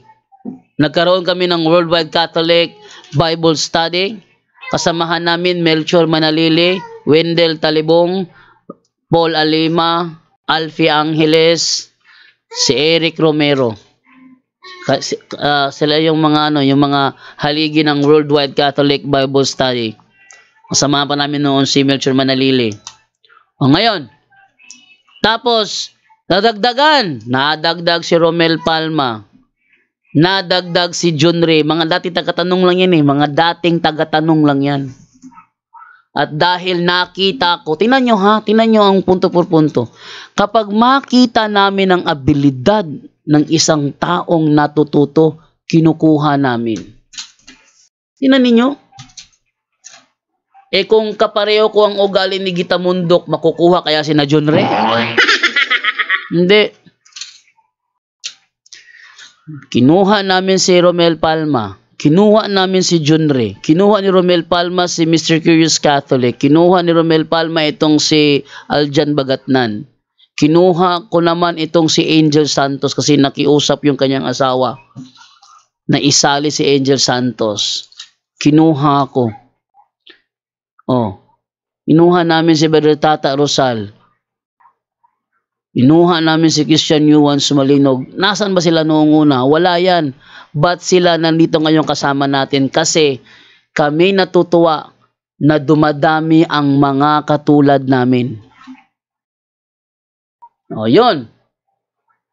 Hindi kami nambabagsak ng ibang tao para kami ay umangat. Kami ang ibinabagsak para sila ang umangat. Yan ang pinagkaiba ng punto por punto sa ibang programa. O, tamo? O, ngayon, bagong membro ng punto por punto, Eugene Gapo. O, dati kinuha ko si Eugene Gapo, may nagreklamo si FDD Polog. O, tapos, pinagpaliban muna ang pagka-membro ni Eugene Gapo, pinagpaliban muna. Hanggang sa si Father Darwin na mismo ang kumuha kay Eugene Gapo. At ngayon, opisyal ng membro ng punto por punto. Sininyo? Bakit ganun? Kasi, dumadami tayo. Dumadami tayo. At kami na-enjoy. Oh. Tuloy tayo sa ating mabasa ng comment. Sabi ni Claire Nagar, malawak na ang punto por punto. Oh, sabi ni Duhat ka dati, ang nakuha mo po bro Jando, ang gagaling, ang tatalino pag paliwanag, kahit tulog na isip, makaintindi talaga, galing ng taga PPP. Oh, sabi naman ni Gaudencio Guangco, yan ang totoong Katoliko with a humble heart. No, hindi kami nang babagsak. May mga panahon na tumataas ang aming boses. Kasi pag hindi na tinaas ang aming boses, aantukin yung mga nanonood. Yan ang totoong Katoliko with a humble heart, sabi ni Gaudencio Guangco. Okay, so move tayo sa iba naman na comment, no? Okay, move tayo sa ibang comment naman. Yung para sa atin, hindi yung reply. Pasok mga sulpot, debate na. Oh. Mga sulpot dyan, sige, pasok kayo. Torrejos May Sobs. Bro, nasabihan ako ng SDA, natuto daw ako sa tonto por tonto. Grabe talaga. O, senyo, tonto por tonto. Oh. Bakit? Katuntuhan bang natutunan nyo rito? Hindi. The more kayo manood ng punto por punto, the more silang natatakot. Tunto por tunto. Sila yung tunto por tunto. Tingnan nyo ha. Pag sila pinasok namin, kami nagtanong, pag nahirapan, i-kick out kami. Oh. Pag hindi sila sumagot ng tama sa aming katanungan at aming ipinapasagot, sasabihin nila, huwag mo kaming diktahan sa aming isasagot dahil hindi ka namin dinidiktahan sa iyong itatanong. Yan ba ang tamang paraan para matuklasan ang katotohanan? Huwag mo kaming diktahan. Halimbawa, nagtanong sa akin, 1 plus 1, sasagutin ko, si Andres Bonifacio ay naging leader ng Katipunan. Sabihin naman ng nagtanong, hindi yan ang tanong ko. Ang tanong ko, 1 plus 1, ano ang sagot? Oh, ulit ang tanong, ulit ang sagot. Si Andres Bonifacio, naging leader ng Katipunan. Sabi naman ng isa, hindi naman yan ang sagot eh. Sumagot na ako. Ayaw mo lang tanggapin. Tingnan mo kung anong klaseng mindset meron ng SDA.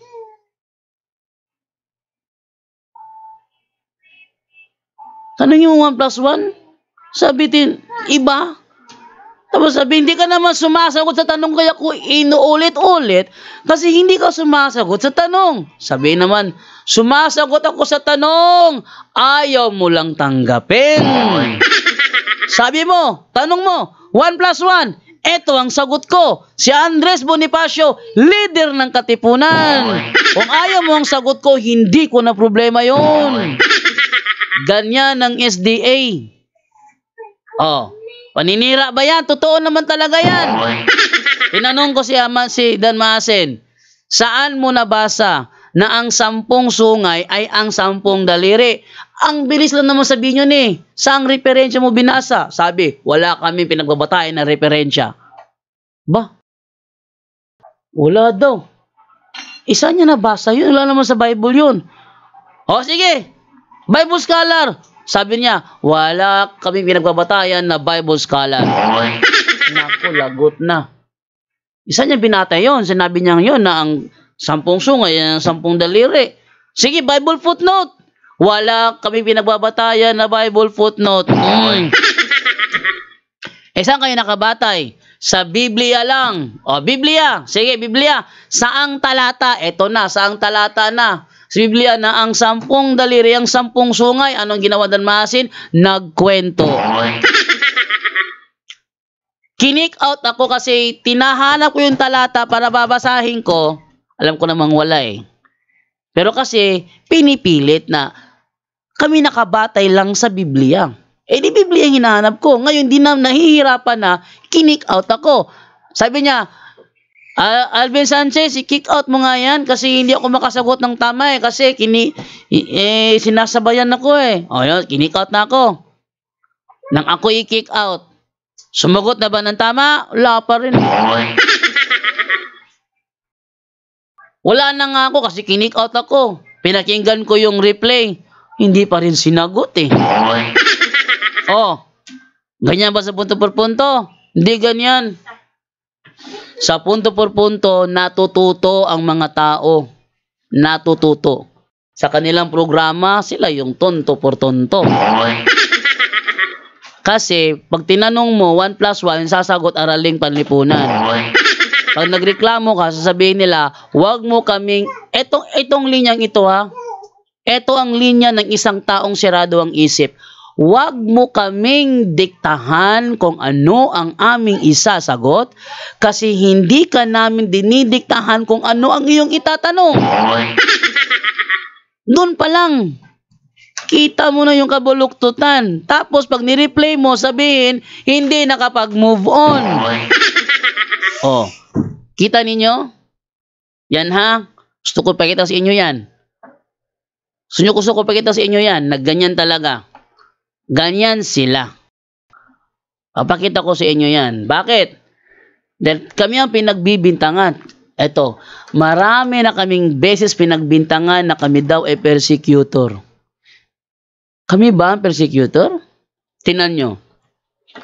Nang si Jeffrey Rinian nag-post ng kaniyang mga pictures na gumuwapo daw siya sa Photolab. Meron ba akong comment na hindi maganda?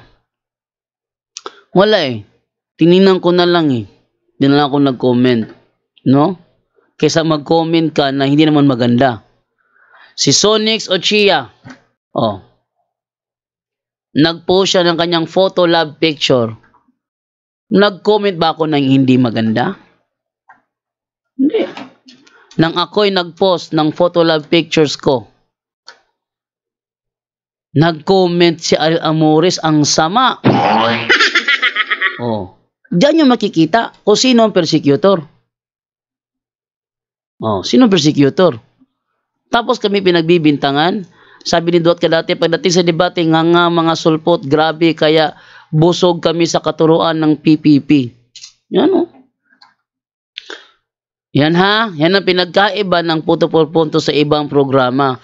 Kami sa punto por punto, enjoy kami magpapasok ng mga tao na patutunayan kami ang mali. Pero dapat, yung papasok naman, marunong namang makipagtalakayan. Hindi yung gaya ni Edwinix Aguilar. Sabi ko sa kanya, si Kristo ay pumasok sa sinagoga, yun ba ay bahay sambahan ng Judaism o bahay sambahan ng Kristiyano? Sabi niya, bahay sambahan. Saan nga, sino nga may-ari? Judaism ba o Kristiyano? Basta kay bahay sambahan. Kung ganon, patatagalin mo ba yun? Di na. Di matino kausap eh. Oh. Di na matino kausap. Patatagalin mo ba yan ng asar na? Wala na. Useless na. Once nang asar na ang iyong katalakayan, useless na. Huwag mo na patagalin yan. Kami, hindi naman namin ugali ang mang-asar. Ayusin niyo ang pagsagot sa amin. Kung ang sagot sa tanong namin, alam niyong nasa referensya, basahin niyo ang referensya. Basahin niyo. kung alam nyo na ang sagot ay nasa referensya. Hindi yung ipipilit nyo, hindi kami nakabatay sa referensya. Eh saan? Sa Biblia. Bakit nasa Biblia ba yun? Sagot niya, wala. Saan sa Biblia mababasa na ang 10 daliri ay ang 10 divided kingdom of Europe? Saan mo nabasa yon? Wala raw sa referensya, wala sa Bible scholar, wala sa footnote. Sabi niya, let the Bible interpret. Bakit? Sinabi mo ng Bible na yun ay 10 divided kingdom of Europe? Wala naman eh. Diyan yung makikita ang pinagkaiba ng aming programa sa kanilang programa. Kaya kung meron mang tonto por tonto, sila yun, hindi kami. Alam nilang wala sa Bible, pinipilit sa Bible. Pag inipit mo na, sabihin ka agad, huwag mo akong diktahan kung anong babasahin ko kasi hindi ko yung dinidiktahan kung anong itatanong nyo. Naalala ko yung talakay namin ni Warren B. Cyril dati. Nung aming talakayan, sabi ko sa kanya, sabi ko kay Warren B. Cyril, sabi niya, si Abraham daw, kaya nagbigay daw ng ikapo, tumupad lang sa utos. No? Wait lang. 2% na pala yung power ko dito sa ano. So, babay na lang ako rito dahil 2% na lang yung power ko sa sa cellphone. Okay? So, patuloy ko na lang dito sa sa aking record sa cellphone. Babay na ako sa inyo lahat kasi 2% na lang pala yung battery ko. Hindi ko na pwede palitan ng lagyan ng charger kasi yung cellphone na yan ang sinaksakan ko ng headset ay yung sasakanan ng charger. Kaya, babay na lang ako dito kay 2% na lang yung battery. Okay, doon lang ako muna sa sa record. Paalam sa inyo, Okay, continue naman tayo dito sa kabila. Okay, post for 30 days. Okay, 30 days lang. Yan. Ayan. So, continue tayo kasi itong cellphone ko dito is 2% na lang. At charge ko muna. Yan, para makapag-charge naman siya. Mamayang alas 6, baka may talakayan ako mamayang alas 6 sa Badista ang kalaban ko. Babalik ako mamayang alas 6, abangan nyo yan. No, sana matuloy yun. Time check is 4:29. Wait lang puntahan ko muna yung sina Lisa para ipasundo ko si Michael at continue ako rito. Wait lang. Babalik ako. Okay yung malis dyan. Ako'y babalik Okay yung malis dyan. Mabalik lang ako. Saglit lang. Mabalik ako. Okay. No? Pinapuntahan ko lang doon sa sa si Michael para sunduin sa school. Kasi hapon na, kailangan kunin si Michael. Okay, so tuloy tayo magbabasa ng mga comment. Sabi ni merong mushroom na pumasok. Ha? Sinong sulpot ang pumasok? Omar James Quijano. Sabat lang ang alam ng mga SDA bro, nakakatawa. Yun nga. Ulit-ulit na lang sila, hindi nakapag-move on sa topic na yan. Bakit hindi nakapag-move on? Hindi ba hindi nakapag-move on? Kasi, hindi umuubra yung kanilang technique. Hindi umuubra. Tingnan nyo meron pa silang sinasabi nila, bulldozer, hugasan, kainin, ano ba yun? Makakain ba yung bulldozer? Saan ko ba narinig yun? Narinig ko yun, talakayan eh. Kung kumakain ka ng marumi, sige, linisin mo nga yung bulldozer, kainin mo. Kay Eugene Gapo, bro. Narinig yung kay Eugene Gapo. Tuloy tayo. Shout out, Bro Jando from Zamboanga City, from June La Chica. Kevin, Oliver Barreda, Edro Len, yung mga SDA members, bulag sa katotohanan. Binulag sila ni Ellen G. White na walang connection sa mga early Christians and sa mga apostoles. Tama. Walang koneksyon si Ellen G. White sa mga apostoles. Wala. Tingnan ninyo. Lahat ng kaganapan Sa New Testament, sa Biblia, sa Israel, walang isa man dyan pagmamayari ng Seventh-day Adventist. Sabi ba nga ni Gillier pa kanya, ba't sila papasok sa sinagoga, meron naman silang sariling simbahan.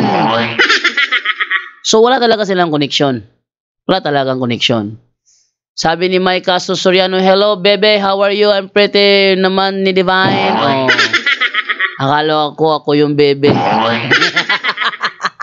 Si Divine pala. Yes, Divine is so very pretty. Love sa papa yun. Meg Lubino Silva, tama. Bakit ganun ang mga mushroom? Hindi makinig at sumasabay. Walang modo. Sa kanila, enjoy sila doon. Kami, pinagbibintangan kaming bastos ng mga sulpot pag sa kanilang live. Paano ba kami hindi mag-alboroto? Kasi pag kami nagtanong, ang lalayo ng kanilang mga sagot. Ang lalayo. Tingnan nyo. Mamaya, alas 6, may katalakayan ako sa Badista. Try natin kung ano ba, kung ito ba ay malayo bang sumagot o matino. Sana matuloy. Ngayong alas 6 yan, abangan ninyo kung magbabalik para sa live natin kasi may talakayan tayo na sa Badista. Tuloy. Okay. Talaga mga sinungaling SDA bro, sila daw yung totoong tinatag ni Jesus. Anong sila? Sabi na nga ni John Sunamikan, before 1863, wala pang Seventh-day Adventist.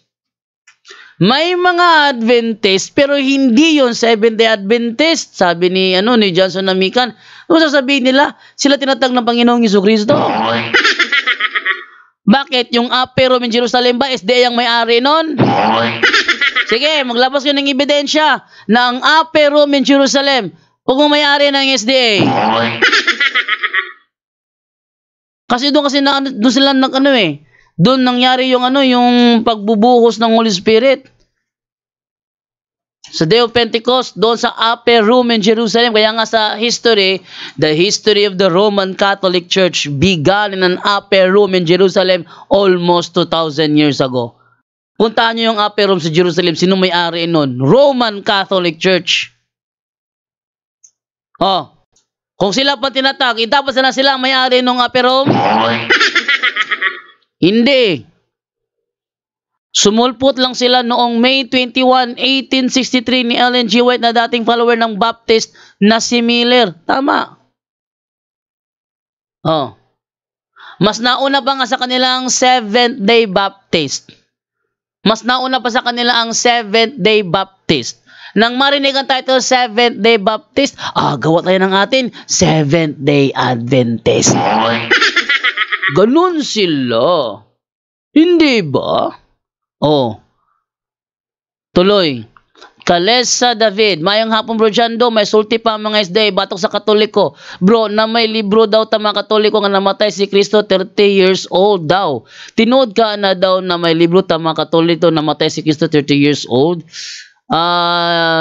Siguro meron, pero pag yan dinoble check mo sa natin, sa history natin, ay kung meron man, mali yun. Kung meron man. Bakit? Doon tayo mananaig sa AD at BC. Pag sinabi kasing BC, whether you like it or not, it is before Christ. BC, before Christ. And before Christ ang BC. Nang ipanganak ang Panginoong Hesukristo, BC pa rin ba?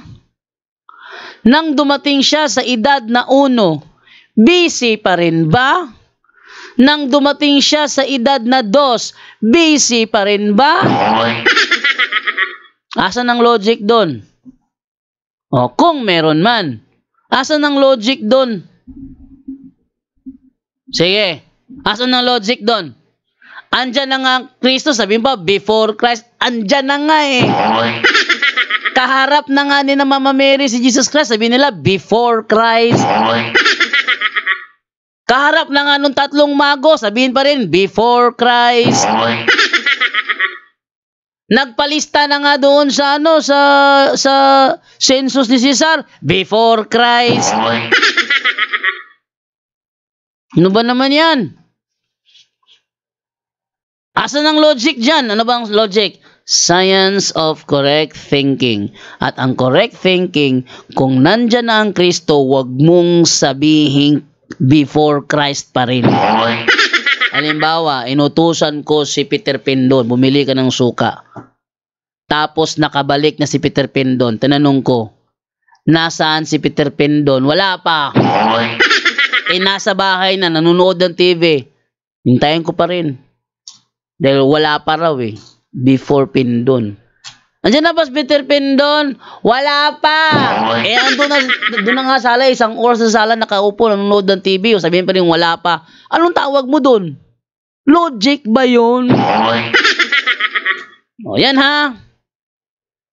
Yan tayo. Pag iginiit nila yan, mali ang kanilang counting sa taon. Minsan-minsan kasi yung ating, estimation. Estimation tayo eh. At saka hindi naman official. Ito ha. Hindi official na turo ng Iglesia Katolika na si Kristo ay namatay sa edad na 30. Malamang may mga nagsabi based on their own opinion. Siguro, yun ang kanilang estimation. Pero it is not an official one. So, open siya for discussion. Pag sinabing open for discussion, wala siyang final statement. Open siya for discussion. May nagsabing ganito. Ang tanong, official ba pareho yun? No. Pag sinabing official, dogma, dineklara dogma. Yan ha? Pag dineklara na dogma na, di mo na pwedeng kalikutin yan kasi dogma na yan. Once hindi siya dogma, open for discussion siya. Brother Kalesa, marami tayo mga theological speculations gaya ng limbo. Isa ang limbo sa ating theological speculations. Bakit merong theological speculations? Yan ay palatandaan na ang Katoliko ay nag-aaral, ang Katoliko ay nagbabasa, ang Katoliko ay nag-i-interpret. Kaya meron tayong theological speculations. Pero once na-deklara na yung official na turo o dogma na, hindi na siya theological speculation but a dogma. Yan. Pag dineklara na. Pag wala namang deklarasyon, open yan for discussion. Yan na, gusto ko na ipaalala sa inyo yan. Open yan for discussion. May nagsabi 30 years old na namatay, may nagsabi naman 33 years old. So, alin dyan ang totoo? Di pagdebatihan natin at open yan for discussion. Ibig sabihin, walang final statement dyan. Ang matibay dyan na ebidensya, yung 33 years old. Bakit? Kahit pa Muslim, alam nila 3 years siyang nagministry. 3 years. No? Sa edad niya ng uno, hindi na before Christ yung uno niya eh. Edad niyang uno, before Christ pa rin. No, andyan na nga siya eh. Pag sinabing andyan ang Kristo, wag mong sabihing before. Binubulag mo sarili mo dyan. Andyan na nga, before ka pa rin ng before. So yan pala tandaan na pag andyan na. Huwag mong sabihin na wala pa, andyan na nga eh. 1 year old na nga eh. Pag edad niya ng 1 year old, hindi na before yon. AD na, yun yung AD, Year of the Lord. Yun, kasi 1 year old na siya. 1 year old na siya. Huwag mong sabihin before Christ pa rin, 1 year old na siya. Natural year of the Lord na yan. Oh. Pag may nagsabi na 30 years old, 30 siya namatay, estimation na lang nila yan. Ang tawag dyan, estimation na lang. And that is open for discussion. Yan na, open for discussion. So, pag open for discussion, wala siyang final statement, pwede ko yung pagdebatihan yan. Sino ba talaga nasasabing totoo? Doon tayo. Ina mo Peter Pindon, hindi masagot yung tanong ko. 1 year old na siya, before pa rin, 1 year old na siya. Hindi sumasagot ng diretso eh. Yung aming talakayan ni Peter Pindon, no? Hindi siya makasagot ng diretso doon. 2 years old na siya, before pa rin. Before pa rin. Asa ng utak mo? Nandyan na nga, before ka pa rin ng before. O, tamo? O. Yan, Brother Carissa David, tuloy tayo. Ruiz Romel. Good day, bro, at sa lahat ng nasa live watching from Bulacan. God bless us all. Nawala. Okay. Charles Versosa, sa totoo po, magagaling talaga yung mga nakuha nyo. Junrey, Angel Santos, Bro Wendell, Kaburnok, lahat magagaling. Malinaw magpaliwanag, nakakaangat ng pagkakatoliko. Yan. So, kung kami minsan, may pagkakataon kami ay nagbabangayan, ibig sabihin, yung tinatopic namin is open for discussion. Kung may pagkakataon na kami minsan nagko-contradict kami, kasi yung topic na yun is open for discussion. May pananaw si Jun, may pananaw ako doon, so open siya for discussion. Hindi ibig sabihin na kami magkakontra, no. Maliban doon, magkakontra kami kung ang stand ni John Ray, dogma. Stand ko rin naman dogma. Tapos magkakontra kami. Yun doon kayo dapat magduda. No? Kung gano'n na, for discussion naman, okay lang yun. Walang problema yun. Tayo nag-aaral, tayo nagsasaliksik. Natural. Normal yun. Tayo nag-aaral tayo nagsasaliksik. May nasaliksik siya, hindi ko naman nasaliksik. May nasaliksik mo, hindi naman niya nasaliksik. O, hindi pag anuhin natin. O, ang tawag namin dyan, mock debate. Okay, ito na naman tayo sa kay Leticia Duran. Dito rin po ako natuto sa PPP. Dati wala akong alam sa aral natin, pero ngayon kaya ko na rin. O, yan. Tanan. Yan ang gusto ko. Yung matuto tayo. No? Matuto tayo. Pag tayo natuto, dadami tayo. Tinan mo, may sino nga yung nilapitan ng sulpot na senior niya sa amin yung kanya experience. Nilapitan siya, tinanong siya, nasagot niya. Nung siya ay mag-response ng tanong, hindi na nakasagot yung sulpot. Ano nangyari? Yun, si Bali. Yung mga ganon, natutuwa kami sa mga ganon kasi natututo sila. And that's the vision of Punto por Punto, na dumami ang Catholic Faith Defenders. Wala man kayong certificate na kayo ay legit na members ng Catholic Faith Defenders, as long as kayo ay baptized Catholic at dinidepensahan nyo ang ating aral katoliko, you are a Catholic Faith Defender. No? Yan ang sa amin. Yan ang ng Punto por Punto, dahil mahal namin kayo. Okay? Move naman tayo kay Florinda Goles Lambino. Si Sanrio, member din po ba ng Punto por Punto, Bro Jando? Si Sanrio, hindi pa siya official member ng Punto por Punto. Wala pang deklarasyon si Father Darwin na magawin siyang official member. No? Pinapalive ko si Sanrio doon sa page ko dahil nakita ko ang eagerness niyang magturo. Yun. At dahil yung aking page, marami namang mga sulpot na nakasubaybay, siya yung binabanatan. Oh. So, sa akin lang naman, back up lang ako kay Sanrio. Back up ako sa kanya. Willing akong tumulong sa kanya. Bro, ano ang reason yan? Minsan, nag-live siya, late ng views niya. Tapos yung nabanggit niya doon sa live niya, dinidiscourage niya ang mga gaya niyang mga binabae na makipagrelasyon sa mga lalaki. Dinidiscourage niya. Nang marinig ko, dinidiscourage niya, ganun naman siya. Para sa akin, magaling to. Dahil doon, inoperan ko siya, bro. Kaya ka, bro, sa aking page mag-live. Kasi ang ganda ng mga teaching mo. Dahil doon ka sa akin. Ito lang ang rule ko sa iyo. Pag nag-comment ang sulpot, banatan mo. Pag may nagpa-shoutout, i-shoutout mo. Yun lang. Huwag ka lang magmura. Yun lang sabi ko sa kanya. At siya na may sumunod. Ang bait ni Sanrio.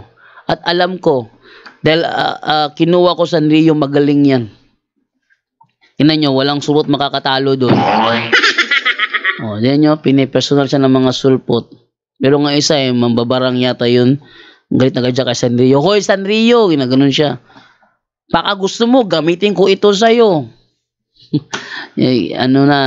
Kinikers sa Sanrio. Kasi hindi nila kaya Sanrio. No? Magaling si Sanrio. Hindi pa siya dinideklara na official member ng Punto por Punto, pero magaling si Sanrio. Okay, ito naman tayo ngayon kay Wilwin Abad Kabantog. Salamat, bro, sa tiyaga ninyo. Ongas, ay nako, sa totoo lang, minsan lang alam ko nakakapag-live eh. Bakit? Dami kong trabaho na kailangan gawin. Kaya minsan lang ako nakapag-live. Ngayon, nakapag-live ako ngayon kasi may nabasa lang ako doon sa sa post na tayo daw nami-persecute daw tayo. Ganun ba? Ba't wala silang may pakitang ebidensya na meron silang member pinersecute natin? Oh. Ongas Barbaro Irihes. Uy, ungas na Barbaro na Irihes pa. Ano ba naman to? Wala naman yung mga pangalan dito, mga dami account na ito. Almags! Sinong Almags? Simpleng tanong pero nasaktan si Almags. Haha. Seryosong tanong, ginawang pangit kasi masakit ang katotohanan ng iglesia ba sa Roma, iglesia ni Cristo o iglesia ni Pedro? Walang sumagot, pati si Dodong ayaw. Ang ganda ng kanyang tanong, oh. Very logical. Ang iglesia ba sa Roma, iglesia ni Cristo, iglesia ni Pedro? Ang galing ng kanyang tanong. Yung iglesia sa Roma, hindi yung tatag ni Manalo, ha? Hindi rin yung tatag ni Pedro.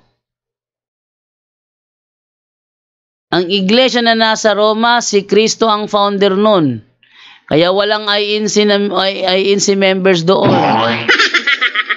Kasi nakapunta sila sa Roma 1994. Before 1994, wala pa sila sa Roma. Hindi sila yon. Di ba? Ongas Barbaro Irihes. Okay. Noel Barcenas, puro lang naman sila bintang. Hindi kasi nila matanggap ang totoo na ang Catholic Church ang totoong tatag ng Panginoong Hesus. At may traces na ebidensya na nag-uugnay talaga sa Panginoong Hesus at sa pang-apostol. Yung isang gabi, natandaan nyo yung talakayan ni Sanrio at saka ni Mark Umbao? Ako na mismo nagsabi kay Mark Umbao, tanungin mo siya, Mark Umbao, tanungin mo sa kanya kung hindi si Cristo ang founder ng iglesyang kinaniban ko, sino? Para makasagot si Sanrio. Hindi niya magawang itanong kay Sanrio yun eh. Bakit kaya? Tanungin mo siya. Sanrio, ang ulo mo dito, patunayan mong sulpot siya. Siya naman, patunayan mo sa kanya. Tanong mo sa kanya. Kung hindi si Cristo ang founder ng iglesia kinaniban namin, sino? Hindi makatanong ng ganyan si Mark Umbao. Kahit pa INC na tatag ni Manalo, hindi makapagtanong ng ganyan. Kahit SDA, hindi makapagtanong ng ganyan. Na kung hindi si Cristo ang founder ng iglesyang kinaniban ko, sino? Walang sinumang sulpot ang makapagtanong niyan. Bakit? May sagot tayo. Kaya hindi sila makapagtanong ng ganyan. No? Sabi ni Ongas Barbaro Irihes, hoy Dogong, sagutin mo ito. Ang iglesia ba sa Roma, iglesia ni Cristo o iglesia ni Pedro? Water! Get in the ref.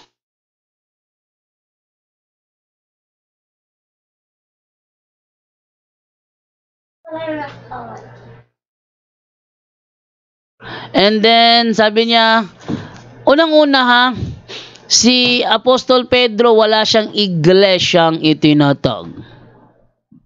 Wala.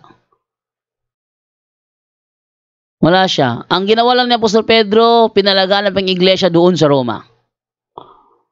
Yung iglesia ng tatag ni Cristo sa Jerusalem, pinarating niya doon sa Roma.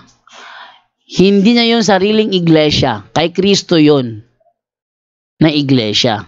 Pinalawak lang, pinapunta doon sa Roma. Yun ang nangyari.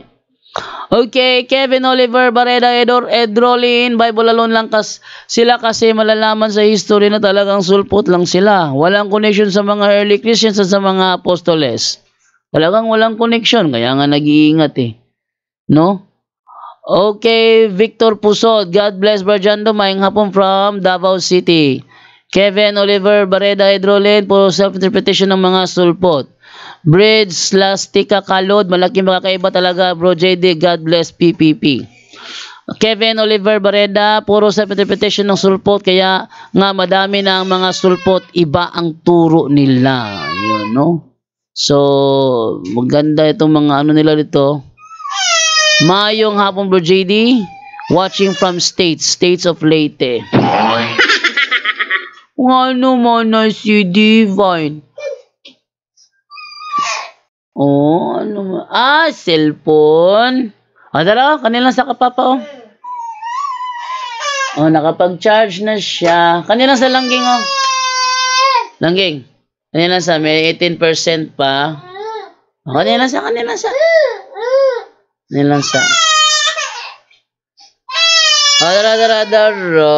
Looy man ni Divine.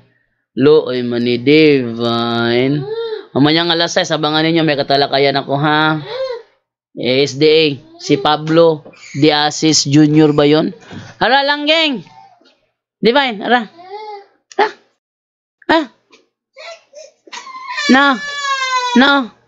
No. Alo, oy man ni si Divine, oy. Sige, manigilak si Divine, oy. Sabi nin... Divine wants water. Tagay. Tagay si Divine water. Sabi ako, be? Oh, lagi, mga si Divine water. Be, tagay ko, Michael, be. Michael, tagay ko, be. Kita na ba si Michael o Spider-Man sa sinahan? Ara. The Spider-Man in the school has a helmet. Oh, lagi. Sige na. Talagang kami sa pamilya namin masayahin kami, ano? Dahil kami nagmamahalan.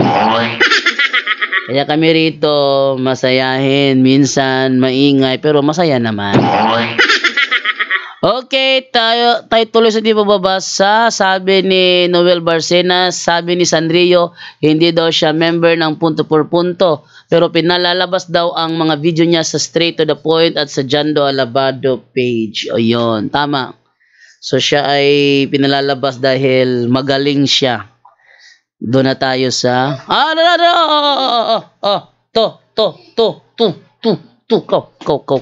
Go. Na yun, para tumahimik si Divine. Okay. No to sulfo teaching, sabi ni Inday Linaro di Mabuyo. Rafi Gutang Esmade. Good afternoon, bro JD, watching from the Pitan City, Amping Kanunay. God bless. Okay, no? Sabi ni Mirna Baronia, the pillar and foundation of the truth is in the Catholic Church, founded by Jesus Christ, and of the authentic history of the church founded by Jesus Christ will speak itself. We can't read from the Bible what happened to the early Christians after 100 years. Wala nang nagsulat ng wala nang nagsulat. Kaya yung Bible alone, mali yun. Okay, so hanggang dito na lang po muna ako. At mag-ready po ako mamayang alas 6, may katalakayan po tayo. No? Mamayang alas 6, mag-ready po tayo. May katalakayan ako sa Badista. Abangan nyo po yan, muli ako magla-live. Basta ngayon, relax muna ako. Paalam!